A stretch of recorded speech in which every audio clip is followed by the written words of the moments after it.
Injil Yohanes pasal yang pertama, judul perikopnya firman yang telah menjadi manusia. Kita baca bersama ayat 1.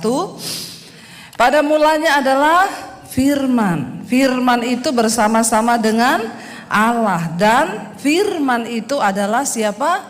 Allah. Ya, jadi Yesus itu adalah firman. Firman itu bersama-sama dengan Allah, dan firman itu adalah Allah sendiri. Jadi Yesus adalah Allah yang menjelma menjadi manusia. Dia firman Tuhan, dia kalimatullah, firman Allah, saudara.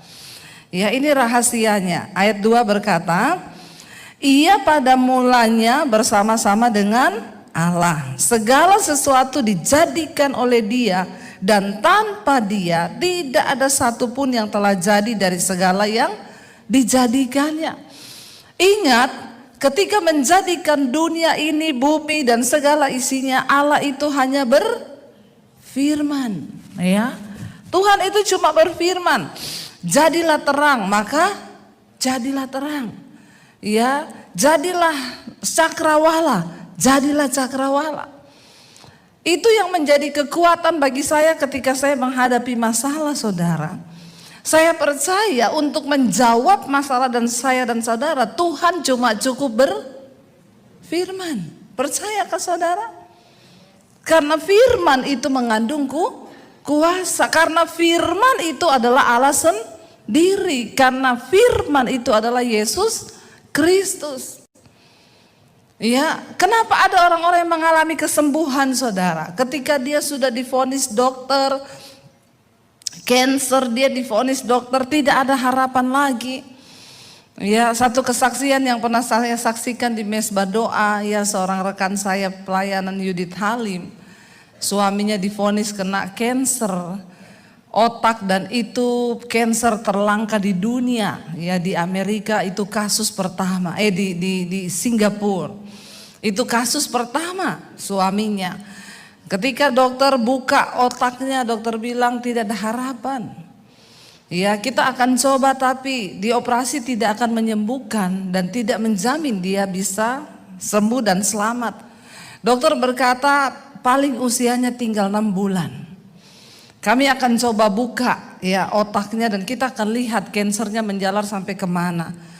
Waktu dibuka, saudara, otaknya, dokter angkat tangan dan telepon dia.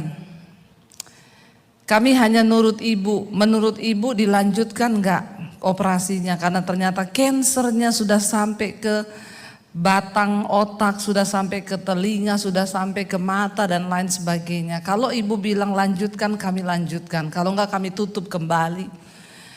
Istrinya cuma nangis dan bilang lakukan yang terbaik menurut dokter. Oke, kita akan coba ambil, tapi setelah operasi ini mungkin dia tidak bisa merasa, dia akan buta, dia nggak bisa mendengar. Karena semuanya kami ambil itu, tetapi ada satu yang sudah menempel di batang otak, itu tidak akan kami korek. Karena pasti dia mati. Ibu umurnya tinggal 6 bulan. Parah, sudah benar-benar stadium akhir kansernya. Akhirnya diambil, suaminya mereka sudah berkata bersama-sama ketika dokter sudah memberitahu semua resikonya. Suaminya bilang, umur saya tinggal 6 bulan. Kita melayani Tuhan, saya pengen beri makan orang-orang miskin. Kita pergi ke bangsa-bangsa. Waktuku hidup tinggal 6 bulan. Lalu suaminya sembuh, setelah selesai di operasi dia pulih kembali dan tidak terjadi apa yang dokter katakan. Dia tetap bisa lihat, dia tetap bisa dengar, dia tetap bisa bicara. Dan dia melewati 6 bulan, saudara. Mereka pelayanan, tapi memang di tengah pelayanan suaminya kadang lagi pelayanan kesakitan. Ya, kepalanya dia kesakitan, setiap sikat gigi dia bilang kumur-kumur, orang lain yang keluar ya kumur-kumur bekas pasta gigi, dia setiap sikat gigi kumur-kumur yang keluar darah-darah gumpal. Ya, dan kesakitan luar biasa setiap kali pelayanan, kesakitan luar biasa. Berdoa sampai akhirnya kira-kira ada tahunan, saudara, lewat ya operasinya itu. Kambuh lagi. Dia anfal. Kembali ke dokter. Itu didatangkan profesor dari Amerika karena itu kasus kanker terlangka di dunia dan baru pertama kali di Singapura. Di Amerika ada beberapa yang kena, nggak banyak. Profesor dari Amerika terbang lagi ke Singapura. Mereka bilang ini sudah waktunya, pasti semakin parah karena sudah anfal pingsan-pingsan. Dokter bertanya kepada istrinya, kita akan operasi tapi kami tidak menjamin. Mungkin dia akan keluar hidup dan bisa juga dia keluar mati. Karena sudah semakin menyebar, kamu persiapkan peti jenazah. Dia siapkan semuanya saudara. Dan suaminya sudah bilang, berhenti berdoa untuk kesembuhanku. Kalau sudah waktunya aku kembali ke Tuhan, mati itu sebuah keuntungan. Relakan aku, jangan lagi berdoa untuk kesembuhanku. Saya sudah gak kuat menahan sakit ini, relakan saja. Mereka sudah rela, semuanya sudah rela. Dokter operasi, begitu selesai keluar operasi, suaminya belum sadar. Dokter bilang, siapkan peti mati dan siapkan segala-galanya. Yudit Halim lagi tunggu dia di ruang ICU di dalam rumah sakit. Suaminya terbaring di tempat tidur. Tiba-tiba di tengah malam suaminya duduk di tempat tidur. Badannya bergetar semua. Lalu dia teriak, Jesus here, Jesus here. Yudit Halim kaget saudara. Ketika lihat suaminya bergetar, dia bilang mungkin ini sudah puncaknya kritis. Dan dia akan lewat. Yudit Halim lari mendekat ke ranjang tempat tidur suaminya. Dia berkata, jarak berapa meter dari tempat tidur suaminya. Ada hadirat Tuhan yang begitu kuat. Dan istrinya tidak bisa menembusi hadirat itu. Dia tersungkur di situ dan mukanya sampai ke tanah menyembah. Dia berkata hadirat Tuhan itu kudus sekali. Dia gak bisa tembusi atmosfer hadirat Tuhan di tempat tidur suaminya. Dia lari saudara, tersungkur langsung gak bisa tembus. Suaminya dilawat Tuhan di situ, Jesus here, Jesus here. Lalu dia tertidur lagi. Dan istrinya lihat dia tidur lagi, mungkin dia hanya mengalami mimpi atau apa. Istrinya balik ke tempat tidur, dia tiduran lagi di sofa sambil menunggu suaminya. Dia kaget jam 5 pagi suster bunyiin alarm, pasien hilang. Lalu istrinya bangun, dia bilang, jangan-jangan suamiku rapture. Karena tadi malam dia mengalami seperti itu. Semua heboh, alarm rumah sakit bunyi, suaminya keluar dari kamar mandi. Sambil nyanyi. Saudara, suster yang lihat kaget ngomong, kamu gila, gak ada pasien operasi otak besar. Sudah berdiri dan pergi ke kamar mandi sendiri. Dia bilang, hei aku sudah sembuh, tadi malam Yesus datang ke sini dan menyembuhkan aku. Dia berfirman bahwa kamu sembuh, kamu sudah sembuh. Susternya bilang, no, kamu gila, balik ke tempat tidurmu. Dia cerita tadi malam Yesus datang. Dan dia berfirman, aku telah menyembuhkan engkau. Lalu dia coba duduk, tidak pusing. Dia copot semua selang-selang, dia tidak apa-apa. Dia coba berdiri, tidak vertigo, gak pusing. Dia pergi ke kamar mandi, dia mandi. Dan sampai hari ini dia gak mati saudara, sudah puluhan tahun.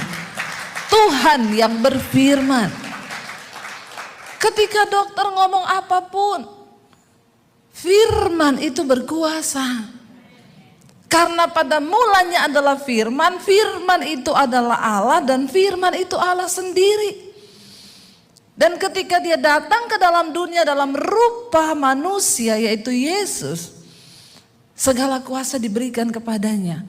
Karena itu saya terlalu percaya saudara. Ketika saya mengalami pergumulan yang berat, saya cuma nangis di kaki Tuhan dan berkata, Tuhan, bagimu tuh gak ada perkara yang mustahil. Kalau hari ini engkau berfirman selesai, maka itu selesai. Tapi apakah engkau dapati aku berkenan di matamu? Sebelum kita mendapatkan perkenanan Tuhan, maka jangan mimpi, saudara. Bagian kita adalah mengejar perkenanannya. Karena tidak bagi semua orang, ya Tuhan menyatakan perkenanan itu. Dikatakan saudara, Dia yang menjadikan segala sesuatu dan tanpa Dia tidak akan ada yang jadi. Waktu menciptakan dunia Tuhan cuma berfirman, jadilah gelap, jadilah terang, jadilah cakrawala, jadilah air, jadilah siang, jadilah malam. Apakah Dia tidak sanggup berkata jadilah sembuh? Utangmu banyak, Dia bilang jadilah lunas. Amin. Waktu ngomong utang kok aminnya kenceng ya. Haleluya ya. Terjadilah sesuai dengan imanmu. Ya, tidak ada perkara yang mustahil, saudara. Ya, Tuhan sanggup bekerja. Ayat 4 dikatakan dalam Dia ada hidup dan hidup itu adalah terang manusia. Amin. Di dalam Yesus itu ada hidup dan hidupnya itu adalah terangnya kita. Siapa yang ingin berpindah ke dalam terang Tuhan?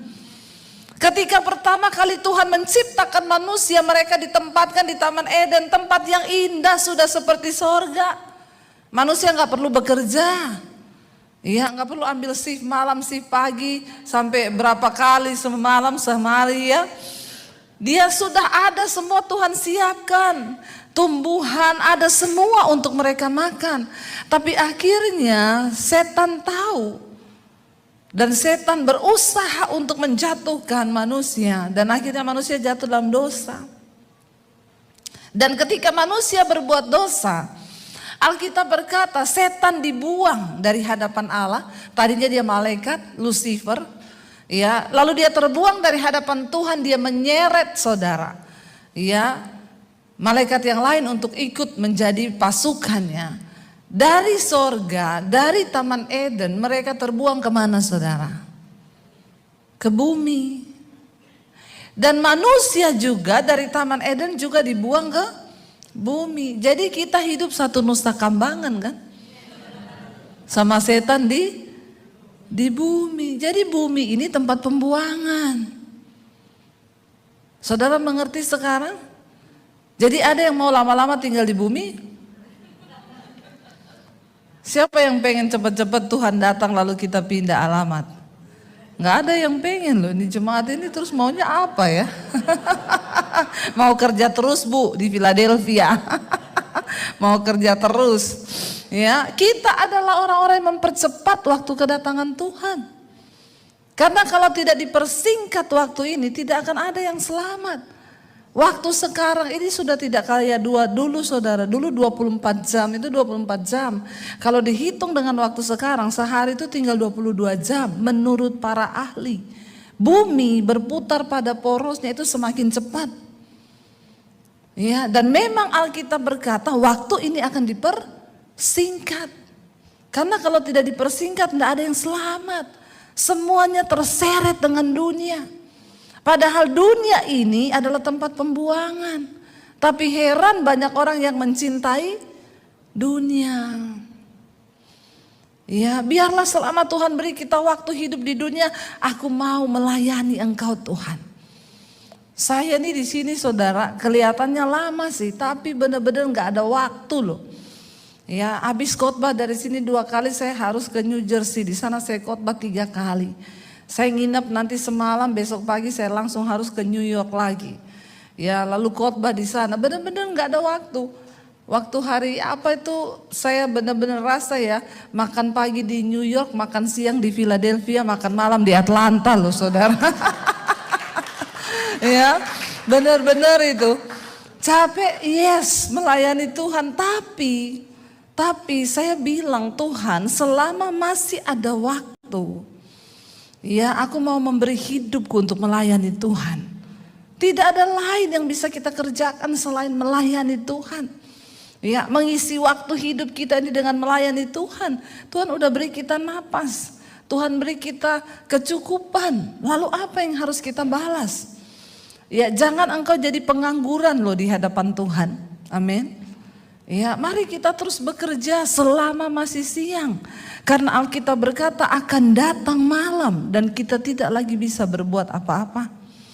Tidak semua harus berkhotbah di mimbar. Jangan saudara semua, Pak Lukas kata Bu Debi saya harus melayani Tuhan, berarti saya mau khotbah Pak. Jangan, nanti saya banyak saingan.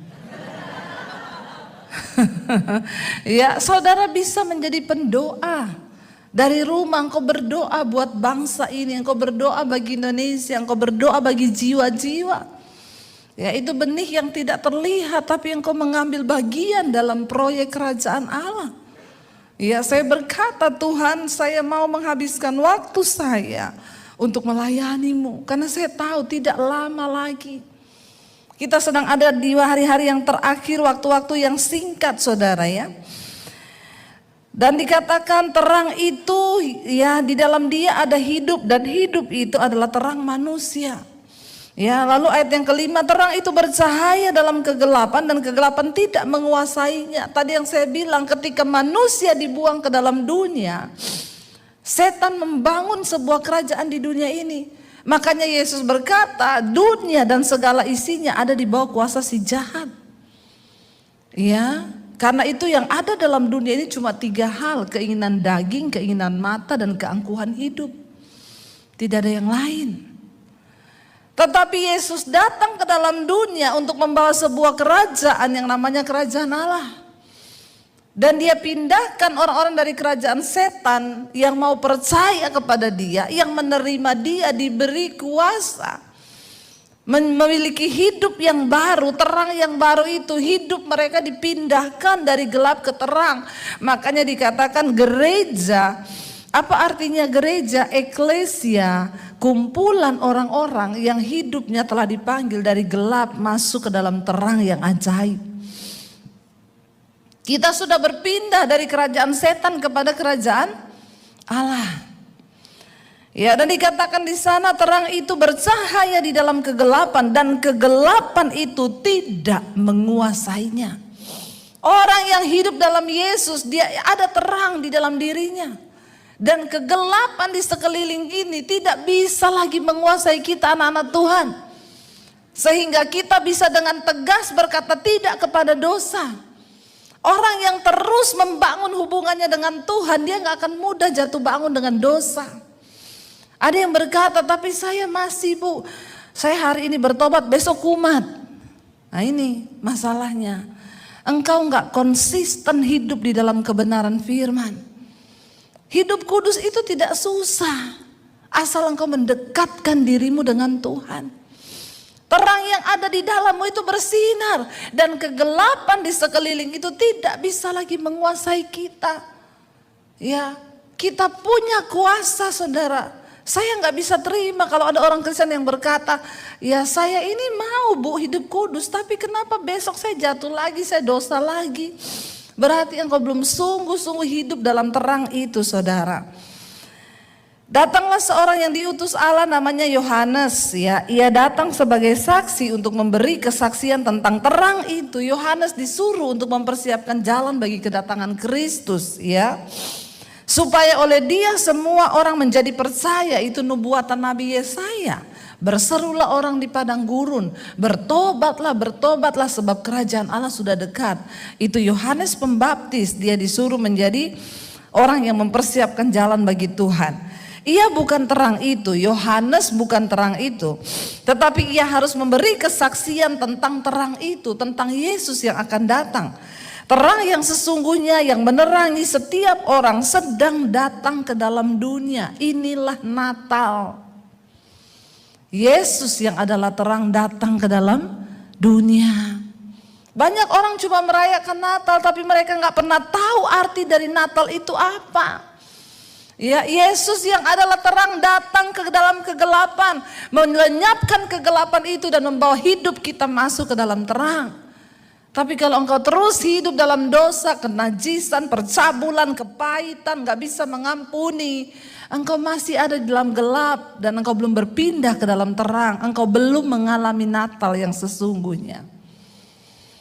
Dan dikatakan di sana saudara, Terang yang sesungguhnya yang menerangi setiap orang sedang datang ke dalam dunia. Ayat 10, ia telah ada dalam dunia dan dunia dijadikan olehnya, tetapi dunia tidak mengenalnya. Dunia yang Yesus ini yang menjadikan dunia, dia adalah firman, tapi dunia tidak mengenal dia. Sampai hari ini banyak orang yang tidak mengenal Yesus. Mereka menolak Yesus adalah Tuhan. Ia datang kepada milik kepunyaannya, kepada manusia, tetapi orang-orang kepunyaannya itu tidak menerimanya. Bangsa Israel menolak, sampai hari ini Yahudi tidak menerima Yesus sebagai Mesias. Makanya mereka terus berdoa di tembok ratapan supaya Mesias itu datang. Mereka tidak menerima Yesus sebagai Mesias. Ayat 12, tetapi semua orang, mari kita baca bersama ini saudara, 1, 2, 3. Tetapi semua orang yang menerimanya diberinya apa?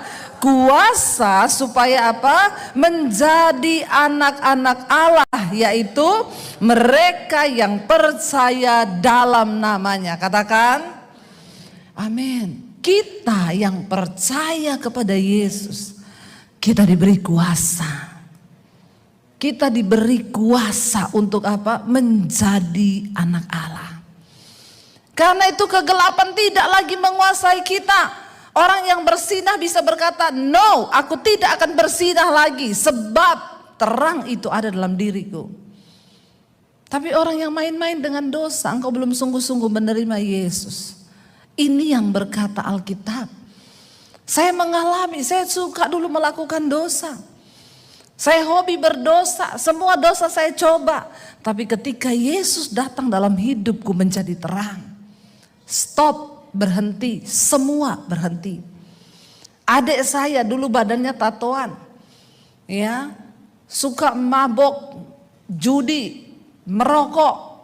Ketika dia dijamah oleh Tuhan Yesus, saat itu juga dia bilang, ketika saya selesai dibaptis, keluar dari baptisan, rokok berhenti, mabok berhenti, judi berhenti, semua Tuhan berikan dia kemerdekaan. Dan sampai hari ini dia terus hidup dalam kebenaran itu. Orang Kristen teman-temannya dulu yang mabok, yang judi datang, dia injilin. Dia bilang, engkau Kristen tapi engkau belum mengalami terang itu. Saya mengalami Yesus waktu saya buka hati, karena tidak semua orang Kristen mau buka hati bagi Yesus dan berkata, Tuhan jadilah Tuhan dalam hidupku. Banyak yang hanya beragama dan tidak memiliki pengalaman pribadi berjumpa dengan Tuhan Yesus. Tapi orang yang menerimanya, karena tidak semua orang menerima Yesus, saudara. Ya, sebagai orang Kristen pun engkau harus berdoa, Tuhan, aku membuka hatiku, menerima engkau sebagai Tuhan dan Juru Selamatku. Ubah hidupku Tuhan. Banyak orang menjadi Kristen hanya karena turunan kan, dilahirkan dari keluarga Kristen. Ya, lahirnya hari Natal, dinamai Natalia. Ya, tapi belum tentu dia menerima Yesus dalam hatinya. Menjadi Kristen saja tidak cukup. Engkau perlu mengalami perjumpaan pribadi dengan Tuhan. Makanya Yesus berkata kepada Nikodemus, kalau engkau tidak dilahirkan kembali, engkau tidak akan mungkin melihat kerajaan Allah. Dia berkata, saya sudah tua, bagaimana saya dilahirkan kembali?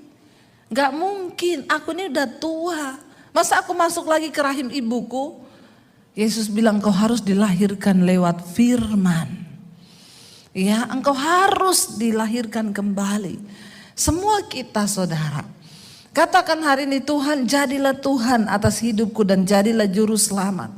Karena semua orang yang menerimanya diberinya kuasa menjadi anak-anak Allah, yaitu mereka yang percaya dalam namanya. Kita diberi kuasa menjadi anak Allah. Dan kita adalah orang-orang yang berhak menjadi ahli waris. Karena tidak semua orang Kristen masuk surga. Hanya mereka yang sungguh-sungguh menjabat tok anak Allah. Tidak semua menjadi anak Allah, saudara. Banyak orang yang mengaku Kristen, tapi tidak semua anak Allah. Ya, kalau engkau anak, bahwa engkau sah, engkau adalah ahli waris.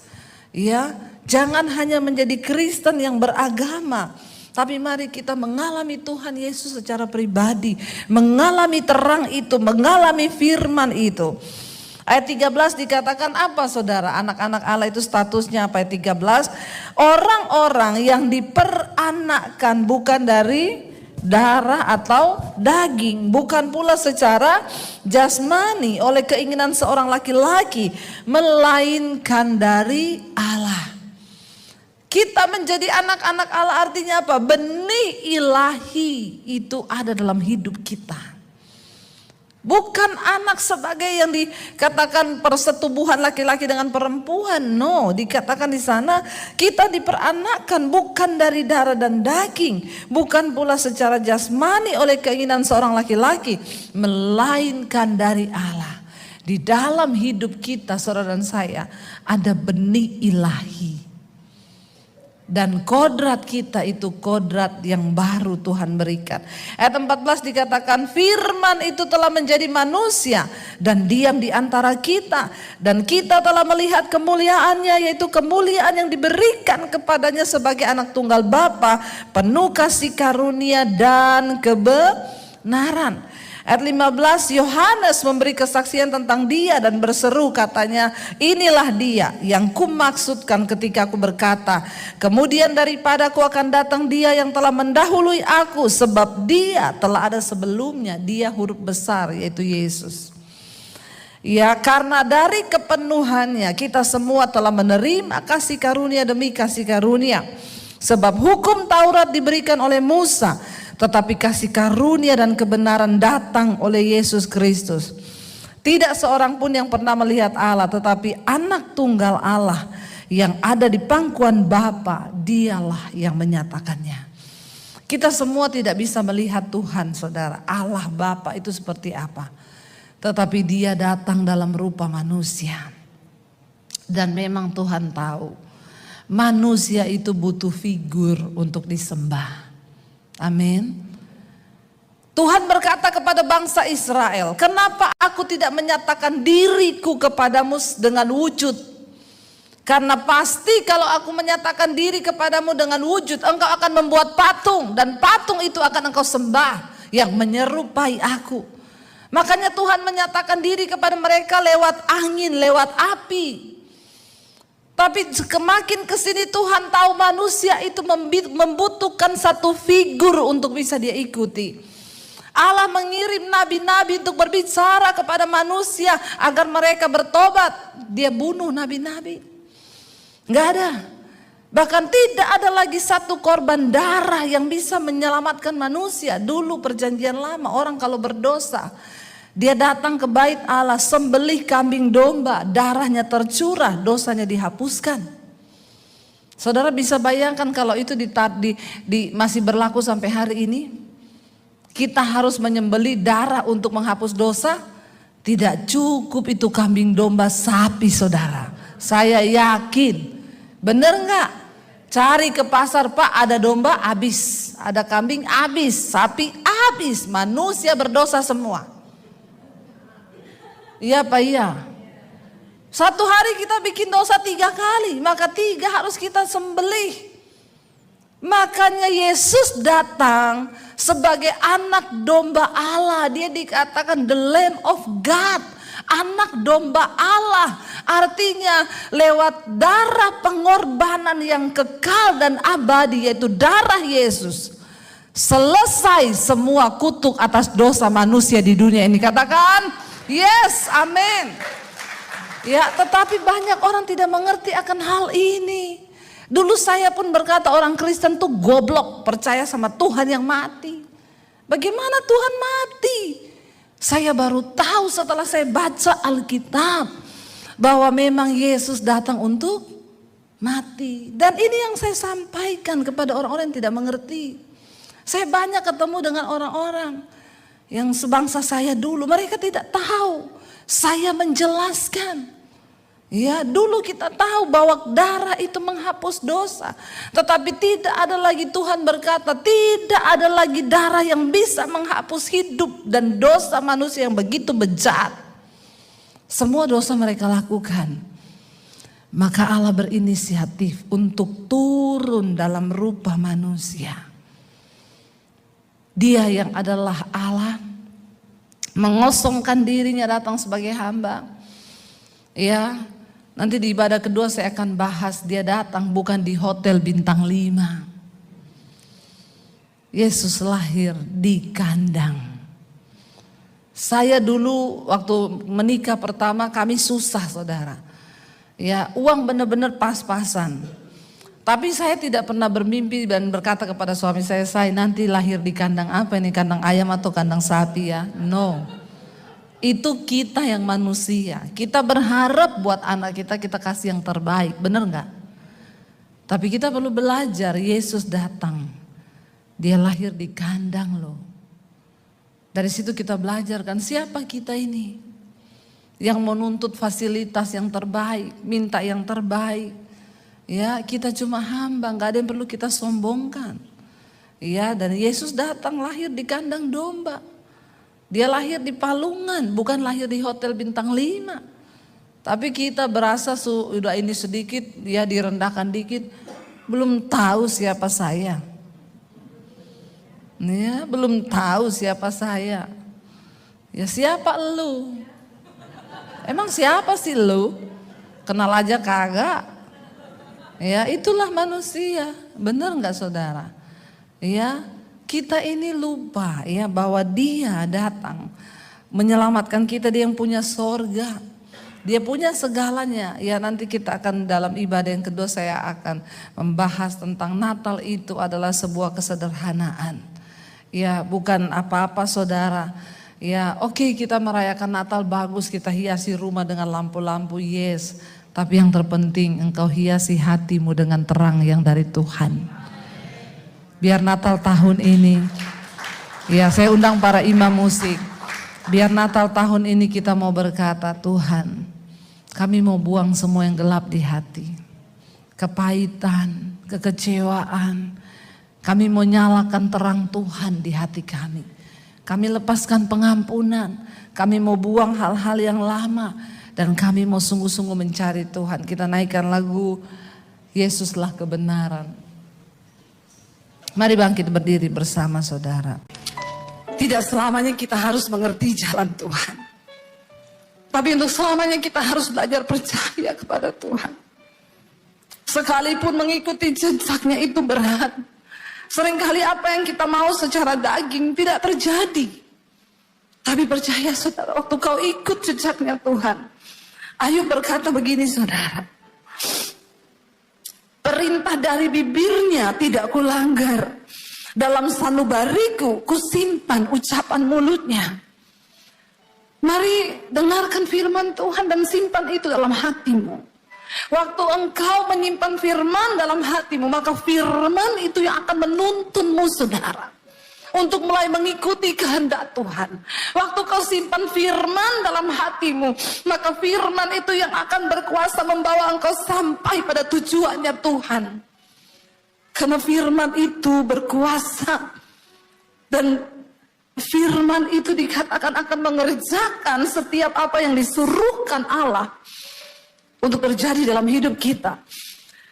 Bahkan Ayub berkata begini, tetapi Tuhan itu tidak pernah berubah. Siapa dapat menghalangi Tuhan? Perhatikan saudara, kalau hari ini engkau belum mencapai satu tujuan di hidupmu, jangan salahkan orang lain. Jangan pernah salahkan gara-gara dia ini, saya nggak bisa dapat ini. Jangan pernah salahkan nih gara-gara dia ini, sampai saya hari ini harus begini. Waktu Tuhan yang menentukan untuk engkau dapat mencapai sesuatu, maka dikatakan tidak ada yang bisa menghalangi Tuhan. Tidak ada yang dapat menghalangi kuasa Tuhan yang besar untuk membawa engkau digenapi janji itu dalam hidupmu. Gak ada. Tidak ada satu manusia yang berkuasa pun saudara, yang dapat menghalangi jalan Tuhan atas hidupmu. Bagian kita cuma duduk di kaki Tuhan dan belajar percaya. Ajar kami memahami Tuhan, apa maksudmu dari setiap ujian ini. Waktu kau tahu bahwa ayat ini berkata, siapa dapat menghalangi Tuhan? Karena itu saya selalu belajar untuk menerima bahwa kenyataan apapun yang kita hadapi hari ini itu seizin Tuhan. Dia tidak pernah terlalu cepat. Tuhan gak pernah buru-buru, saudara. Walaupun kita udah gebelet banget pengen dapetin itu. Tapi Tuhan bilang tunggu. Kalau aku belum berkata, itu gak akan terjadi. Waktu kita mengerti cara Tuhan ini, kita nggak mudah menyalahkan orang lain gara-gara dia itu. Sampai saya nggak bisa begini, gara-gara dia itu. Stop. Karena Tuhan, kalau dia sudah menetapkan sesuatu, ayat ini berkata, tidak ada satu pun yang dapat menghalangi Tuhan. Tidak ada satu kuasa pun yang dapat menghalangi kehendak Tuhan terjadi. Apa yang dikehendakinya, perhatikan. Ayat ini berkata begini, saudara.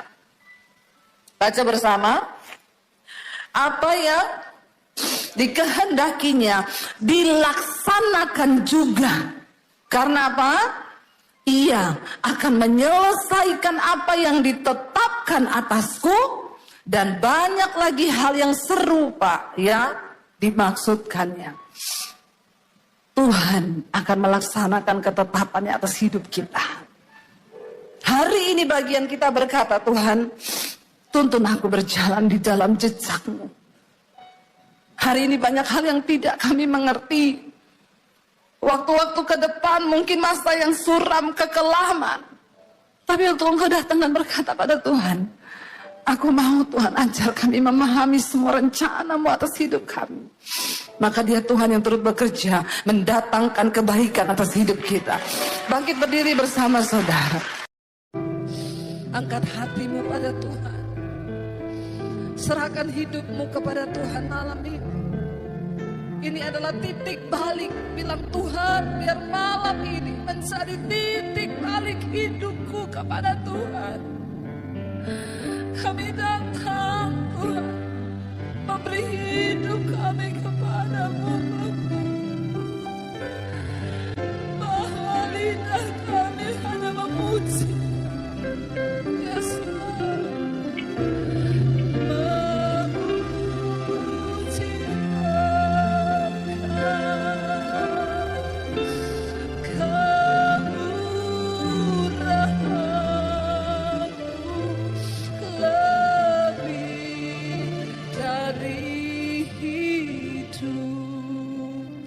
Tutup mata dalam hadirat Tuhan. Bapa, lihat setiap hati kami malam ini. Kami datang Tuhan. Tuhan yang tahu hidupmu masing-masing, saudara. Dan malam ini dia cuma mau Engkau beri hidupmu yang sungguh-sungguh bagi dia. Tidak peduli dosa apapun yang sedang hari ini Engkau lakukan. Tuhan tidak pernah melihat masa lalu, tapi Dia tunggu engkau yang sekarang untuk menyerahkan hidupmu kepada Tuhan.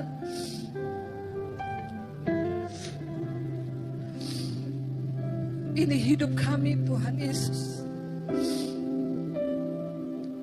Berapa banyak di antara saudara yang mau sungguh-sungguh menyerahkan hidupmu pada Tuhan? Angkat tanganmu di tempatmu, saya akan berdoa.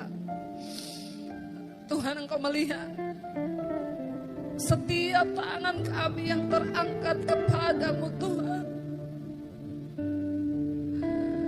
Ini kami di atas kota Palangkaraya ini Tuhan. Kami datang menyerahkan hidup kami kepada Tuhan. Biar kemurahan-Mu nyata di hidup kami Bapa. Ya Yesus, kami tahu malam hari ini surga bersorak-sorai melihat setiap anak-anak-Mu datang menyerahkan hidup mereka kepada Tuhan. Jesus, sebab tidak ada persembahan yang menyenangkan hati Tuhan selain persembahan hidup yang kudus dan yang berkenan kepada Allah. Apapun keadaan kami malam ini, kami mau berkata sekali Yesus, kami mau tetap pilih Yesus saja dalam hidup kami. Tuhan, apapun yang sedang mereka alami dalam hidup mereka malam ini. Hamba percaya Engkau yang Maha Tahu. Yang terikat dengan dosa sudah dilepaskan dalam nama Tuhan Yesus. Yang sakit malam ini Tuhan sembuhkan dalam nama Yesus. Yang mengalami pergumulan yang berat malam ini Tuhan lepaskan dalam nama Yesus.